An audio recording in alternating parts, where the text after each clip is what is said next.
ابن عباس رضی اللہ تعالی عنہما، حضور کے کزن عباس ابن عبد المطلب کے بیٹے، وہ بیان کرتے ہیں، یہ بخاری میں بھی ہے اور مسلم میں بھی، کہ جب رسول اللہ صلی اللہ علیہ وسلم پر مرض الموت کے آثار ظاہر ہونے لگے تو اس وقت گھر میں کچھ افراد موجود تھے، ان میں سیدنا عمر ابن خطاب بھی تھے۔ نبی صلی اللہ علیہ وسلم نے فرمایا، لاؤ میں تمہیں ایک تحریر لکھ دوں جس کے بعد تم کبھی گمراہ نہیں ہوگے۔ سیدنا عمر نے کہا، آپ صلی اللہ علیہ وسلم پر تکلیف کا غلبہ ہے اور تمہارے پاس قرآن موجود ہے، تمہارے لیے قرآن اللہ کی کتاب ہی کافی ہے۔ سیدنا عمر کی اس بات پر گھر میں موجود افراد میں اختلاف پڑ گیا اور وہ جھگڑ پڑے۔ کوئی کہہ رہا تھا لاؤ رسول اللہ تمہیں لکھ دیں صلی اللہ علیہ وسلم، اور کوئی وہی کہہ رہا تھا جو سیدنا عمر کہہ رہے تھے۔ چنانچہ جب شور و غوغا اور اختلاف زیادہ ہو گیا تو رسول اللہ صلی اللہ علیہ وسلم نے فرمایا، میرے پاس سے اٹھ جاؤ۔ حضور غصے میں آ گئے اور فرمایا، چلو ادھر سے نکل جاؤ۔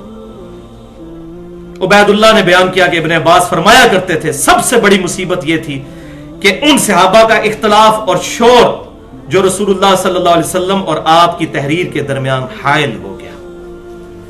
یہ ایک سند اس کی، اور دوسری سند جو بخاری میں 4431 اور مسلم میں 4232، دوسرا ترک، یہ بڑا رکت انگیز ہے۔ سیدنا ابن عباس نے ایک دن کافی عرصے کے بعد، نبی صلی اللہ علیہ وسلم کی وفات کے بعد، سیدنا علی کی بھی شہادت کے بعد، بیٹھے ہوئے تھے تو ایک دن انہوں نے کہا، ہائے جمعرات کا دن، ہائے جمعرات کا دن، یہ کہنا شروع کیا۔ پھر اتنا روئے کہ سامنے ان کے جو سنگریزے تھے وہ تر ہو گئے ان کے آنسوں سے، یعنی زمین ساری گیلی ہو گئی، اتنا روئے، وہ بات ہی رونے والی تھی۔ تو راوی کہتے ہیں کہ میں نے کہا کہ اے ابن عباس، جمعرات کے دن کیا ہوا تھا؟ انہوں نے فرمایا، اس روز رسول اللہ صلی اللہ علیہ وسلم کی تکلیف شدت اختیار کر گئی۔ آپ صلی اللہ علیہ وسلم نے فرمایا، مجھے شانے کی ہڈی دو، میں تمہیں تحریر لکھ دوں، اس کے بعد تم کبھی گمراہ نہیں ہوگے۔ اس وقت ظاہر ہڈی پر، چمڑے پر، اس طرح کی چیزوں پر لکھا جاتا تھا، کاغذ تو نہیں ڈیولپ ہوا تھا۔ انہوں نے اختلاف کر لیا، حالانکہ نبی کے ہاں تنازع مناسب نہیں تھا۔ یہ الفاظ ذرا یاد رکھیں، یہ میرا فتویٰ نہیں ہے، ابن عباس کہہ رہے ہیں کہ حضور کے سامنے یہ بدتمیزی والا کام نہیں کرنا چاہیے تھا۔ اور کچھ نے یہاں تک کہا کہ ان کی کیا حالت ہے، کیا آپ صلی اللہ علیہ وسلم مرض کی وجہ سے ایسی باتیں کر رہے ہیں؟ انہیں سمجھنے کی کوشش کرو۔ پھر وہ آپ صلی اللہ علیہ وسلم سے بار بار پوچھنے کی کوشش کرتے رہے، لیکن آپ صلی اللہ علیہ وسلم نے فرمایا، مجھے چھوڑ دو، مجھے میرے حال پر رہنے دو، میں جس حالت میں ہوں وہ اس سے جس کے لیے تم مجھے کہہ رہے ہو بہتر ہے۔ پھر آپ صلی اللہ علیہ وسلم نے 3 باتوں کی وصیت فرمائی، لیکن یہ باتیں لکھوانی نہیں تھی، وہ آپ کو پتہ بھی چل جائے گا بعد میں، کوئی یہ نہ سمجھے کہ یہ باتیں لکھوانی تھی، ورنہ تو زبانی پہلے بتا دیتے۔ آپ فرمایا، مجھے چھوڑ دو میرے حال پر، مجھے اسی حال پر رہنے دو۔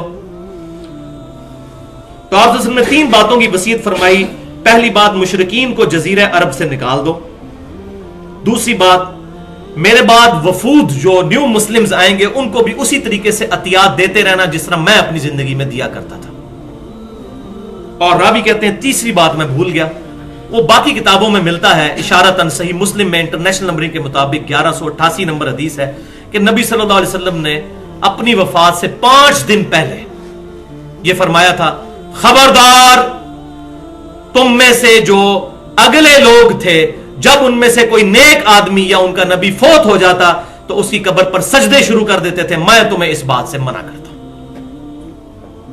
اور کافی احادیث ہیں بخاری اور مسلم میں بھی سیدہ عائشہ کی، بلکہ سیدہ عائشہ کے پھر الفاظ ہیں کہ آپ صلی اللہ علیہ وسلم نے اپنی وفات کے دنوں میں بار بار اپنی چادر جو ہے وہ اپنے سر مبارک سے ہٹاتے اور ایک ہی بات کرتے، اللہ کی لعنت ہو یہود و نصارہ پر، کہ جب ان میں سے کوئی نبی فوت ہو جاتا تھا تو اس کی قبر پر سجدے شروع کر دیتے تھے۔ اور سیدہ عائشہ کے کامنٹس ہیں بخاری اور مسلم میں ساتھ ہی کہ اگر اس بات کا خطرہ نہ ہوتا کہ لوگ رسول اللہ صلی اللہ علیہ وسلم کی قبر پر سجدے شروع کر دیں گے تو ہم آپ صلی اللہ علیہ وسلم کی قبر مبارک کو زائرین کی زیارت کے لیے اوپن چھوڑ دیتے، لیکن ہمیں ڈر تھا، حضور صلی اللہ علیہ وسلم ہمیں اس سے ڈرا رہے تھے۔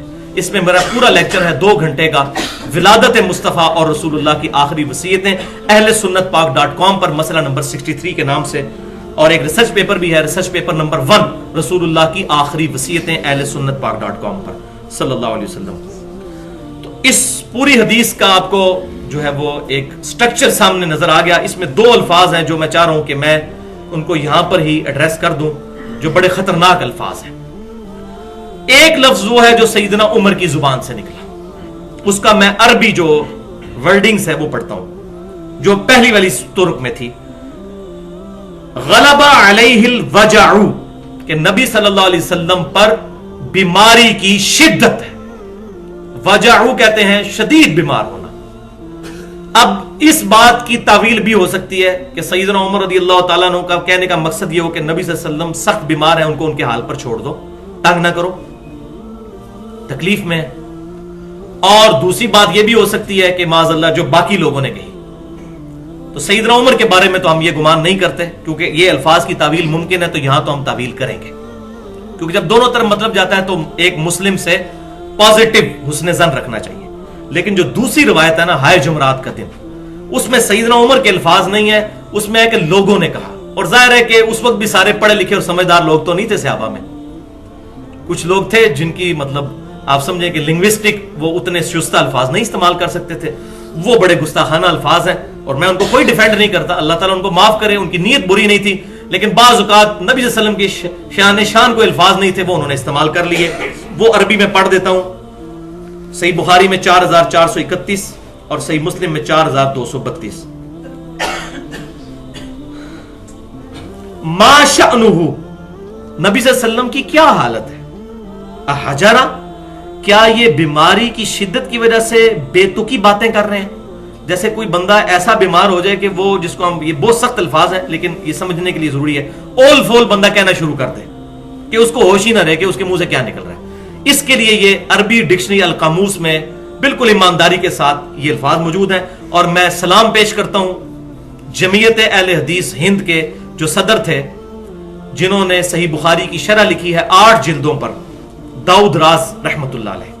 انہوں نے یقین کریں جب اس حدیث کا ترجمہ کیا ہے, آگے بریکٹ میں لکھا ہے استغفر اللہ واتوب الیہ, حضور صلی اللہ علیہ وسلم کے بارے میں ایسی بات نہیں کرنی چاہیے, حضور کی ذات اس چیز سے بعید ہے کہ حضور اس طرح کی باتیں کریں. ان کا بھی دل تڑپ اٹھا.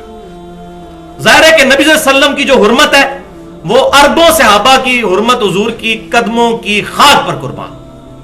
ٹھیک ہے, لا ترفعوا اصواتکم فوق صوت النبی, سورۃ الحجرات پڑھ لیں. نبی کی آواز سے بھی آواز بلند نہ کرنا, تمہارے اعمال برباد ہو جائیں گے, تمہیں خبر بھی نہیں ہوگی. اور یہ آیت کس کے بارے میں نازل ہوئی؟ بخاری شریف میں سورۃ الحجرات کی تفسیر میں دیکھیں, یہ ابو بکر عمر کے بارے میں نازل ہوئی. حضور سے انہوں نے گستاخی نہیں کی, آپس میں لڑ پڑے حضور کے سامنے, تو آیات نازل ہوئی خبردار یہ کام نہ کرنا, تمہارے اعمال بھی برباد ہو جائیں گے. اس کے بعد اسی صحیح بخاری کے الفاظ ہیں اسی آیت کے کانٹیکسٹ میں کہ اس کے بعد سیدنا عمر اتنی آہستہ گفتگو کرتے تھے کہ حضور کو سنائی نہیں دیتی تھی. حضور کہتے تھے عمر اونچا بولو, مجھے آواز نہیں آ رہی, اتنے محتاط ہو گئے. تو یہ بھی معاملہ کہ آپ صلی اللہ علیہ وسلم کے بارے میں ایسے الفاظ صحابہ کرام سے نکل گئے, اور ظاہر ہے اس میں سیدنا عمر کے الفاظ یہ نہیں ہیں, تو لہذا سیدنا عمر اس معاملے میں بری ہیں. باقی جو ان کا اس حدیث میں جو ان کا رول ہے, اس میں جو ان کی غلطی ہیں وہ بھی ہم انشاءاللہ پوائنٹ آؤٹ کریں گے. جو پازیٹیو چیز ہے وہ بھی انشاءاللہ تعالی اس کانٹیکسٹ میں 5 بڑے پوائنٹ ہیں جو انشاءاللہ تعالی اللہ کی مدد سے پری ڈیٹرمنڈ ریزلٹس کے بغیر, یعنی اپنے دماغ میں رزلٹ بنائے بغیر میں انشاءاللہ کوشش کروں گا کہ بات پہنچانے کی کوشش کروں. ورنہ اگر میں نے پہلے ہی فکس کیا ہو کہ میں نے سنیوں کی وکالت کرنی ہے یا میں نے اہل تشیع کی وکالت کرنی ہے, پھر میں حق بات کبھی نہیں کر سکتا. تو یہاں پر یہ بات بھی سمجھ لیجئے کہ میرے ہر کلمہ گو اہل قبلہ مسلمان کو پورا حق حاصل ہے کہ اس حدیث کی جو میں شرح بیان کروں گا اس سے اختلاف کر سکتا ہے, پورا حق حاصل ہے. لیکن 3 دفعہ لیکن, جذبات کے ساتھ نہیں, علمی دلائل کے ساتھ. کیونکہ قرآن پاک میں سورۃ الانفال کی آیت نمبر ہے 42, جو ہلاک ہوا دلیل سے ہلاک ہوا, جو زندہ ہوا دلیل سے زندہ ہوا. دلیل کے بغیر ولا تقف ما لیس لک بہ علم, اے انسان کسی ایسی چیز کی پیروی مت کر جس کے بارے میں تیرے پاس علم نہیں. ان السمع والبصر والفؤاد كل اولئک کان عنہ مسئولا, بے شک کان, آنکھیں اور عقل اس کے بارے میں پوچھا جائے گا, اس کو استعمال کر کے تم نے حق بات حاصل کرنے کی کوشش کیوں نہیں کی. تو علمی دلائل کے ساتھ اختلاف کر سکتے ہیں, جذبات کے ساتھ نہیں. ورنہ جذبات ماشاءاللہ تھوک کے حساب سے اہل سنت کے بھی ہیں اور اس سے زیادہ اہل تشیع کے ہیں, اس سے مسئلہ حل ہونے والا کوئی نہیں. علم کی تلوار سے انشاءاللہ یہ مسئلہ ریزالو ہوگا.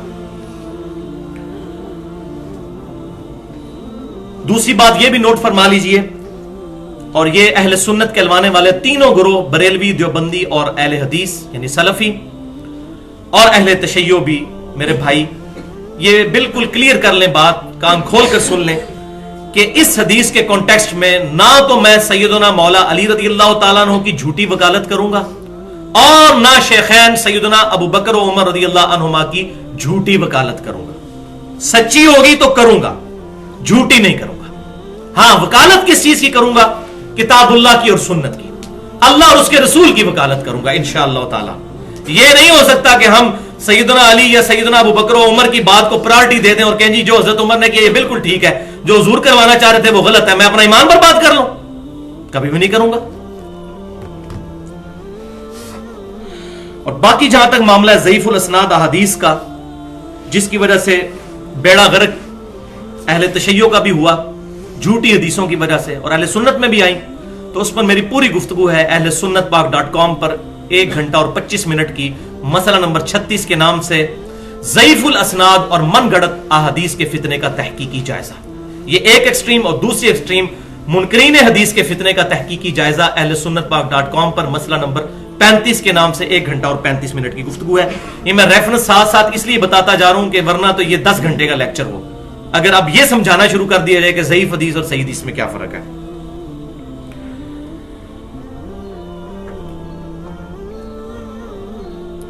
اب پوائنٹ نمبر 1 انشاءاللہ اس کانٹیکسٹ میں ڈسکس کرتے ہیں حدیث قرطاس کے حوالے سے. اللہ سے ہی مدد مانگتے ہیں، اس کی رحمت کی امید کرتے ہوئے. بڑا نازک معاملہ ہے، ایک دفعہ دروشی پڑھ لیجئے. اللہم صلی علی محمد وعلی آل محمد کما صلیت علی ابراہیم وعلی آل ابراہیم انک حمید مجید. اللہم بارک علی محمد وعلی آل محمد کما بارکت علی ابراہیم وعلی آل ابراہیم انک حمید مجید. لا الہ الا انت سبحانک انی کنت من الظالمین. حسبنا اللہ ونعم الوکیل. یا حی یا قیوم برحمتک استغیث. پوائنٹ نمبر 1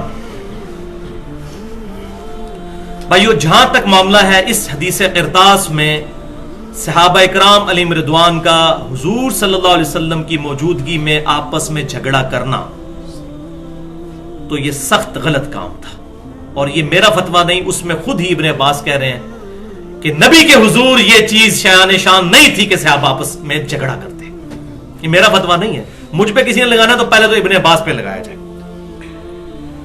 اور اس طرح کے جو واقعات ہیں ان کی نحوست پہلے بھی مسلمان بھوگت چکے ہیں حضور کی زندگی میں. بخاری اور مسلم کی متفق علیہ حدیث ہے، آپ صلی اللہ علیہ وسلم نے فرمایا کہ مجھے اللہ تعالیٰ نے شب قدر دکھائی، اور پھر آپ صلی اللہ علیہ وسلم جب باہر نکلے تو 2 صحابہ آپس میں لڑ رہے تھے، اور فرمایا کہ ان کی لڑائی کی نحوست کی وجہ سے اللہ تعالیٰ نے مجھے شب قدر جو ہے بلا دی ہے. اب اس کو تم آخری طاق راتوں میں رمضان مبارک کی تلاش کرو. لیکن آپ فرمایا اس لڑائی کی نحوست کی وجہ سے شب قدر جو ہے وہ 1000 مہینوں سے افضل. کتنا معاملہ سیدھا ہو جاتا. ان 2 صحابہ کی لڑائی کی نحوست کی وجہ سے اللہ تعالیٰ نے مجھے بلا دی ہے. البتہ ان تمام واقعات میں یہ بات یاد رکھیے کہ اس ایک ایشو کی وجہ سے کسی بھی صحابی کی پوری زندگی 0 سے ملٹیپلائی نہیں ہو جاتی.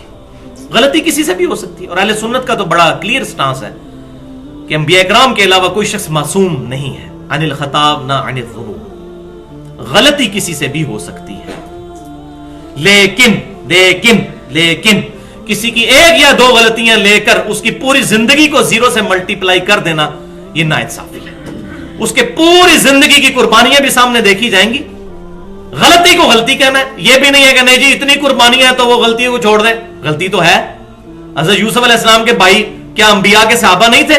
2 نبیوں کے صحابی تھے، سیدنا یوسف علیہ السلام اور سیدنا یعقوب علیہ السلام. لیکن اللہ تعالیٰ نے غلطی بتائی قرآن میں، تو کیا معاذ اللہ بے حرمتی کی ہے؟ نہیں، بلکہ بات سمجھائیے کہ اس غلطی سے ہم سبق سیکھیں.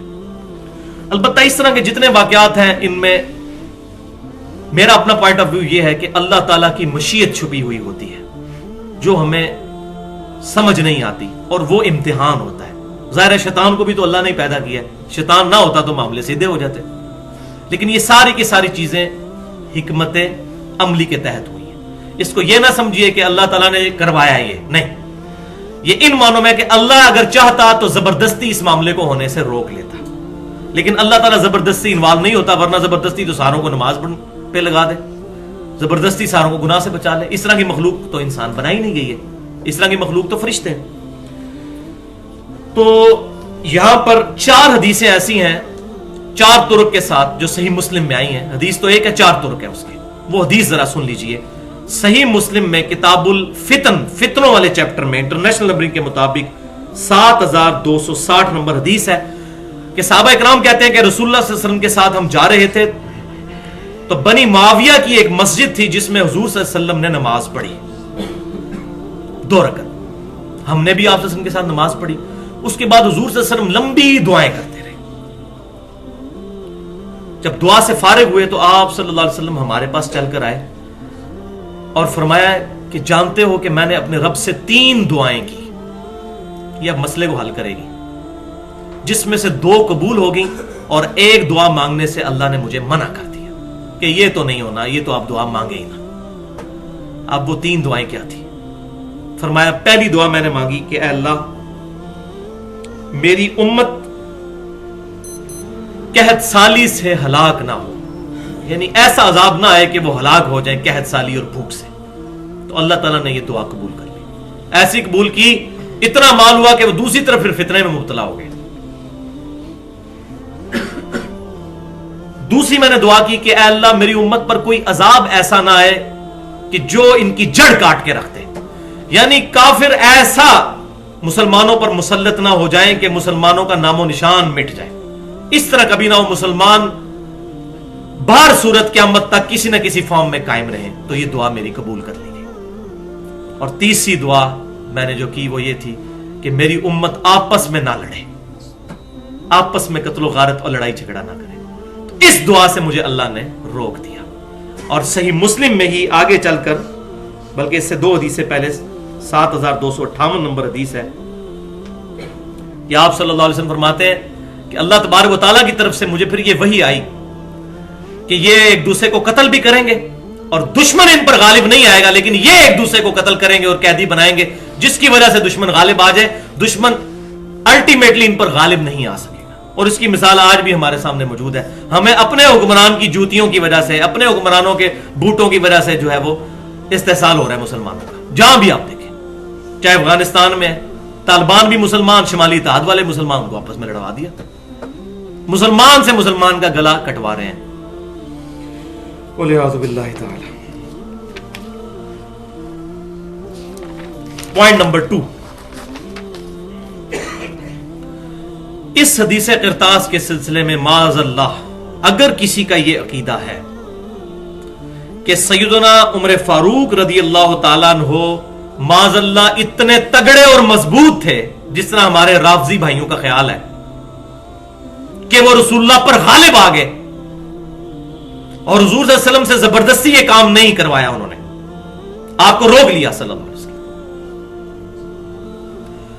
تو یہ بات اللہ تک جاتی ہے، پھر تو اللہ تعالیٰ بھی حضرت عمر کو نہ روک سکا معاذ اللہ، تو یہ عقیدہ کفر ہوگا پھر اگر کسی کا یہ عقیدہ ہے، کیونکہ اللہ تعالیٰ کا اس کتاب میں وعدہ ہے هو الذی ارسل رسولہ بالہدی ودین الحق لیظہرہ علی الدین کلہ ولو کرہ المشرکون، سورہ صف آیت نمبر 9۔ وہی اللہ ہے جس نے اپنے رسول کو الہدا یعنی قرآن کے ساتھ اور دین حق کے ساتھ مبعوث کیا تاکہ اس دین کو تمام ادیان پر غالب کر دے، چاہے کافر اس کا برا مان جائیں، یہ دین غالب ہو کر رہے گا۔ حضرت عمر کی کیا مجال تھی؟ کروڑوں اربوں عمر بھی اکٹھے ہو جائیں، اللہ اور اس کے رسول کا مقابلہ نہیں کر سکتے تھے۔ یہ میں سمجھانے کے لیے بات کر رہا ہوں۔ تو یہ کہنا ہے کہ جی حضرت عمر آڑے آگے تھے، اللہ تعالیٰ زبردستی کروانا چاہتا کروا سکتا تھا۔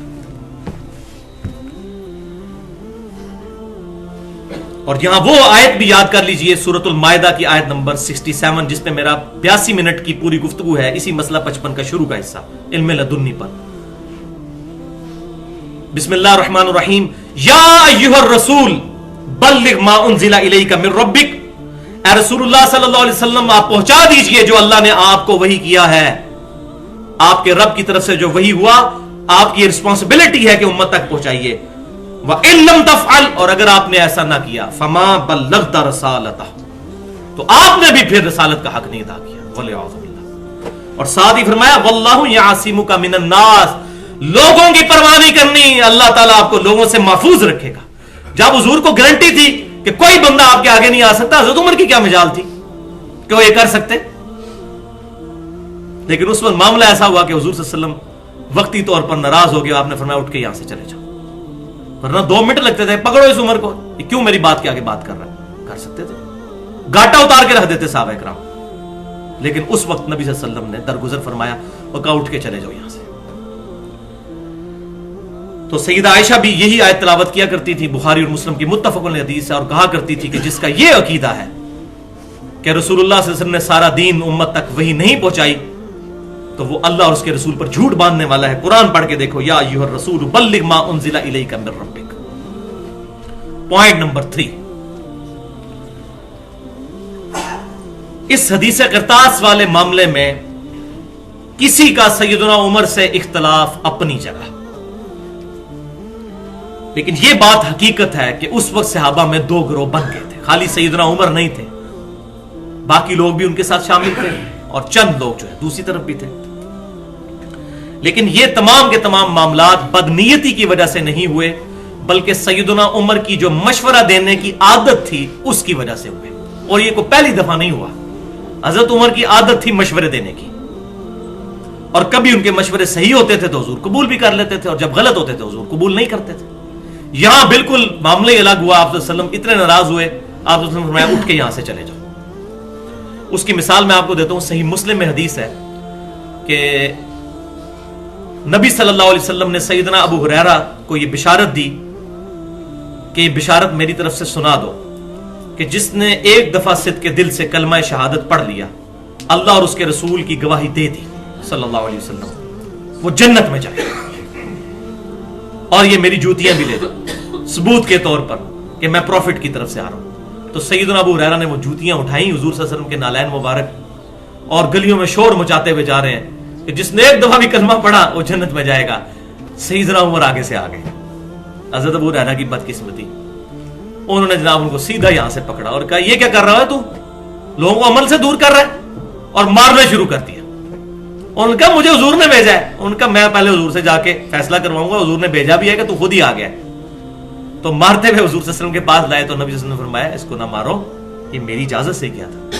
کہ یا رسول اللہ صلی اللہ علیہ وسلم اگر آپ یہ بات ہم عام کریں گے تو لوگ تو پھر عمل کرنا ہی چھوڑ دیں گے۔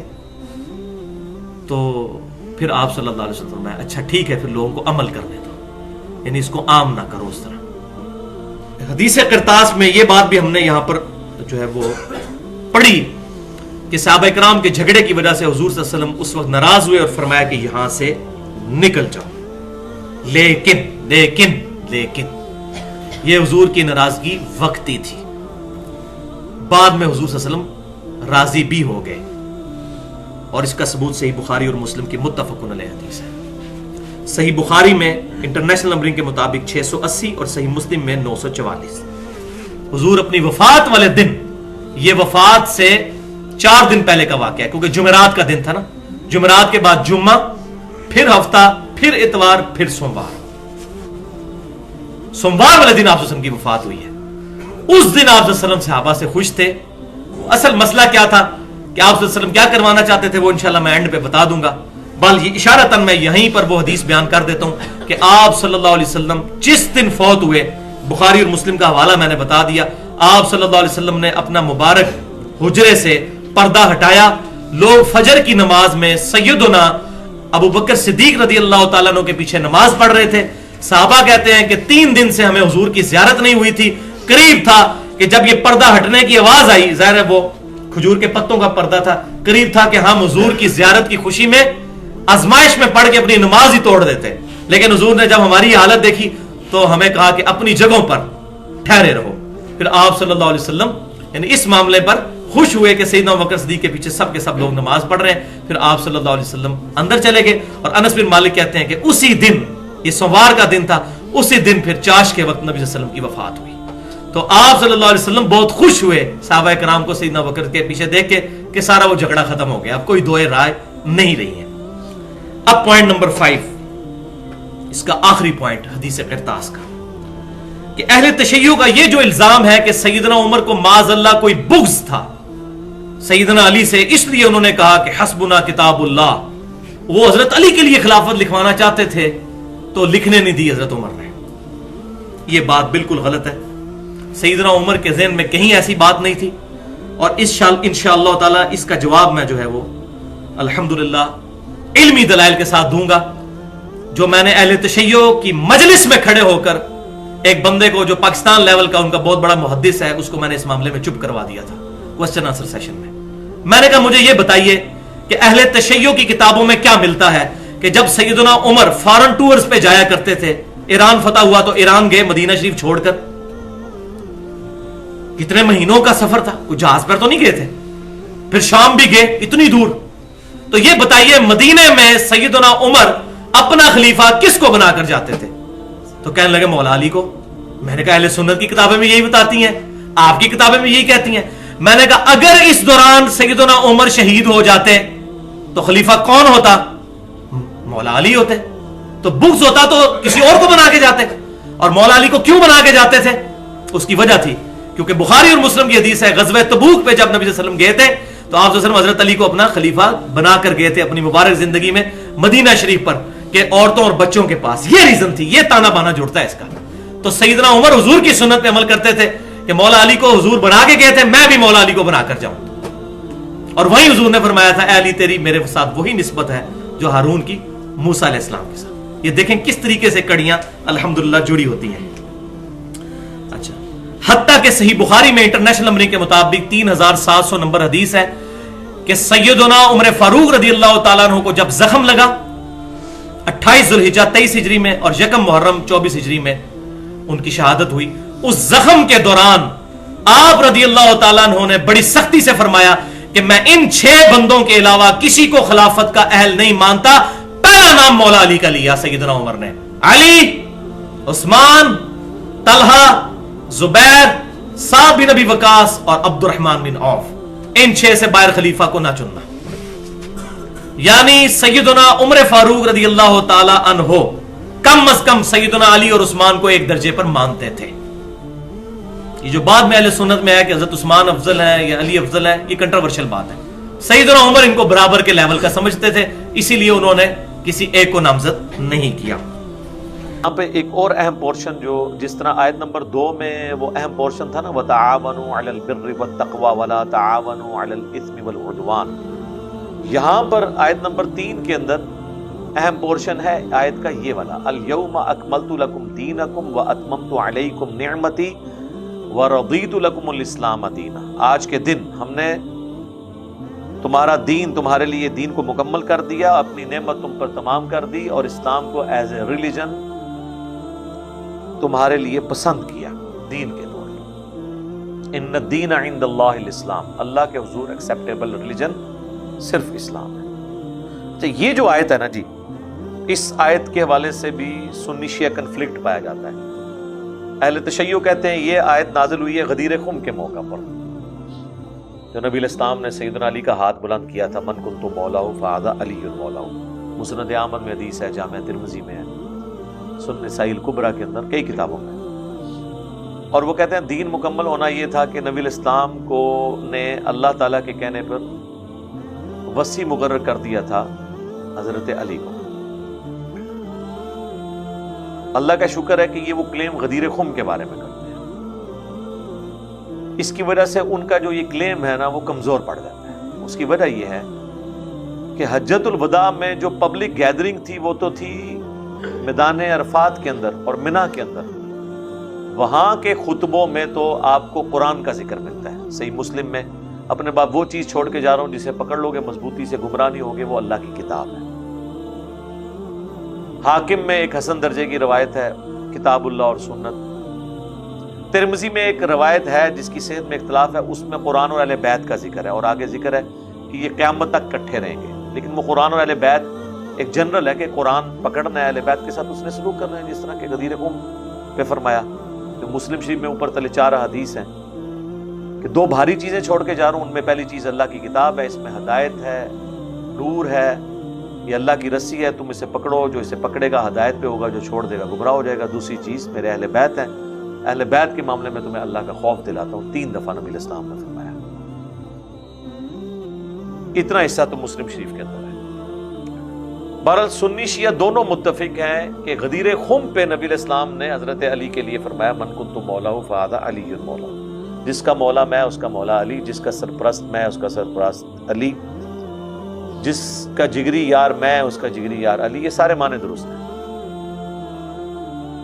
شیعہ ایک سٹیپ آگے جاتے ہیں، وہ کہتے ہیں اس سے کنکلوژن یہ نکلتا ہے کہ وصی رسول حضرت علی ہے.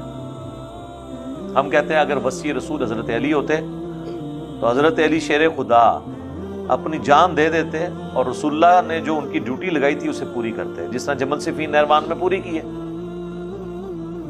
اور اپنا حق کسی کو دینے نہ دیتے. میں نے تو نہج البلاغہ سے خلفائے ثلاثہ کی شان میں حضرت علی کے خطبات پیش کیے. تو وہ کہتے ہیں اس موقع پہ دین مکمل ہوا ہے اور وصی رسول اناؤنسمنٹ کر دی.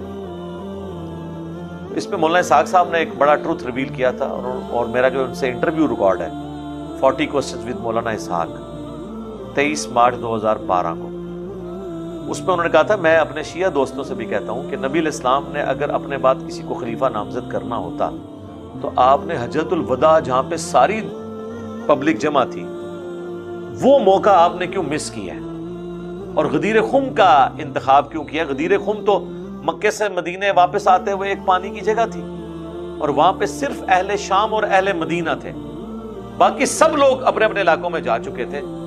ان لوگوں کو تو حضور نے حجۃ الوداع پہ کہا میں قرآن چھوڑ کے جا رہا ہوں. وہاں آپ نے کیوں نہیں کہا کہ میرا وصی یہ ہے؟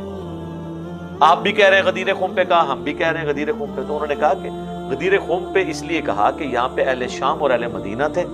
اہل مدینہ افیکٹی تھے، اہل شام اہل مدینہ پہ چڑھائی کرنے والے تھے. واقعہ حرہ میں اہل شام نے مدینہ پہ چڑھائی کی. حضرت علی کی بغاوت جو کی اہل شام نے کی جنگ صفین میں، تو ان کو ڈرانا مقصود تھا، اور ان کو بتا دیا کہ میرے اہل بیت کے ساتھ اس نے سلوک کرنا. میں تمہیں اپنے اہل بیت کے معاملے میں اللہ کا خوف دلاتا ہوں. غدیر خم پہ خطبے کا کرنا ہی اس بات کی دلیل ہے کہ اس خطبے کا تعلق مستقبل میں آنے والے واقعات کے ساتھ تھا. نبی علیہ السلام کا وصی قرآن ہے.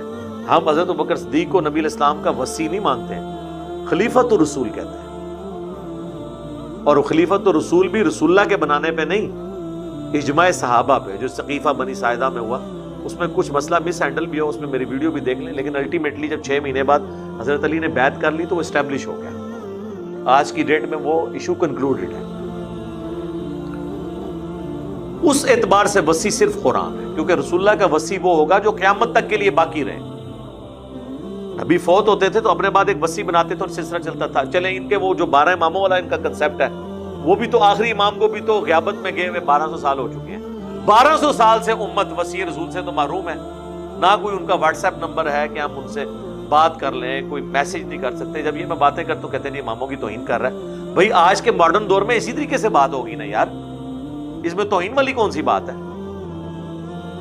جب ایک بندہ سامنے آنے کے لیے تیار نہیں ہے، سارے شاہ جی الویک رہے ہیں، شاہ جی تک ایک سن ہے. جب ایک بندہ سامنے آنے کے لیے تیار نہیں ہے اور وہ امام بھی ہے تو ظاہر ہے کہ پھر میں اس سے رابطہ تو کروں گا نا.